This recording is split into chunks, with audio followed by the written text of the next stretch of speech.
الحمدللہ وکفا وسلام علی عبادہ الذین اصطفیٰ اما بعد۔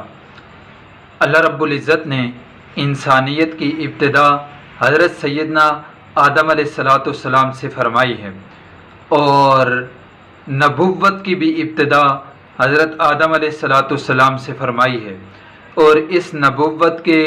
عظیم محل اور اس نبوت کی عظیم جماعت کی اختتام اور اس کے سلسلے کو ختم کرنے والی شخصیت اور ذات حضرت سیدنا محمد مصطفیٰ صلی اللہ علیہ وسلم ہیں۔ گویا کہ جناب نبی کریم صلی اللہ علیہ وسلم پر اللہ تعالیٰ نے نبوت اور رسالت کو ختم فرما دیا ہے۔ آپ علیہ السلام کے بعد نہ کوئی صاحب شریعت رسول آ سکتا ہے اور نہ کوئی نیا نبی دنیا میں پیدا ہو سکتا ہے۔ یہ اللہ تعالیٰ کا فیصلہ اور مسلمانان امت کا اجماعی عقیدہ اور عقیدہ ختم نبوت کہلاتا ہے۔ اب حقیقت میں اور تحقیق کی نظر سے اگر دیکھا جائے تو آسمانی مذاہب جو ہیں وہ تین مذاہب ہیں، یہودیت، مسیحیت اور اسلام۔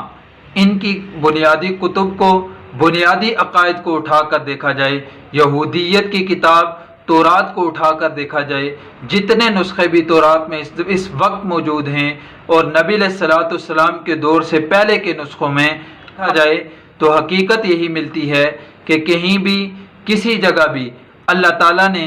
ان نبی کو جن کو تورات دی ہے، یا ان نبی کو جن کو انجیل عطا فرمائی ہے، جس کو آج کی زبان میں بائبل کہا جاتا ہے، کہیں ایسا نہیں ہے کہ ان کو آخری نبی کہا ہو، یا انجیل اور تورات کو آخری کتاب کہا ہو، یا انجیل یا تورات کے ماننے والوں کو آخری امت کہا ہو۔ تو یہ تمام چیزیں اگر سامنے رکھی جائیں تو اس سے یہ بات واضح ہو جاتی ہے کہ اللہ رب العزت نے کہیں بھی کسی بھی نبی کو آپ علیہ السلام سے پہلے آخری نبی نہیں فرمایا آیا، آپ علیہ السلام کی بعثت سے پہلے کسی امت کو آخری امت نہیں فرمایا، آپ علیہ السلام کی بعثت سے پہلے کسی کتاب کو آخری کتاب نہیں فرمایا۔ تو یہ تو ایک بات طے ہو چکی ہے، لیکن حضرت عیسیٰ علیہ السلام کی آمد یہ احادیث مبارکہ سے ثابت ہے، لیکن بعض لوگ حضرت عیسیٰ علیہ السلام کی آمد کو مد نظر رکھتے ہوئے، ان روایات کو لیتے ہوئے ختم نبوت کے خلاف اپنے عقیدے پر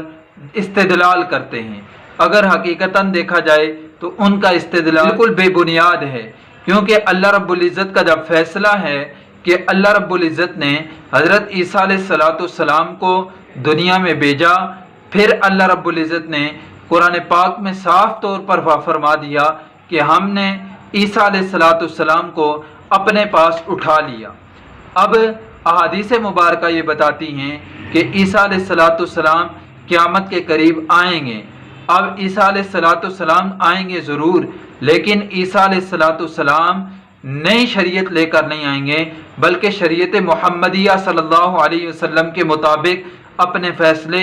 اپنے اعمال کریں گے۔ اور اس کے ساتھ ساتھ جب عیسیٰ علیہ السلام آئیں گے تو کیونکہ ان کو نبوت اللہ کی ذات نے دی ہے، تو اللہ تعالیٰ کا جو فیصلہ ہوتا ہے وہ کامل فیصلہ ہوتا ہے، تو اس لیے ہوں گے تو نبی، لیکن وہ نئے نبی نہیں ہیں، وہ آپ علیہ السلام کی بعثت سے پہلے دنیا میں پیدا ہوئے ہیں، پھر اللہ نے ان کو اٹھایا ہے اور دوبارہ ان کو بھیجیں گے۔ اب وہ پیدا نہیں ہوئے بلکہ پیدا پہلے ہوئے ہیں، اس لیے آپ علیہ السلام کی ختم نبوت پر اس سے کوئی اثر نہیں پڑتا، کیونکہ ہمارا یہ عقیدہ ہے کہ ہمارے نبی علیہ السلام کے بعد دنیا میں کوئی نیا نبی پیدا نہیں ہوگا۔ تو حضرت عیسیٰ علیہ السلام نئے نبی نہیں ہیں، پہلے نبی ہیں، اور دنیا میں آسمان سے اتریں گے، پیدا نہیں ہوں گے۔ جب دیکھا جائے کہ اللہ کے نبی صلی اللہ علیہ وسلم کو جو اللہ رب العزت نے ختم نبوت کا جب صحرا ان کے سر پر سجا ہے، تو انبیاء کی جو تعداد تھی، عیسیٰ علیہ السلام کے نام کے دنیا میں آنے سے انبیاء کی اس تعداد پر کوئی فرق نہیں پڑے گا، انبیاء کی تعداد وہی رہے گی۔ اس لیے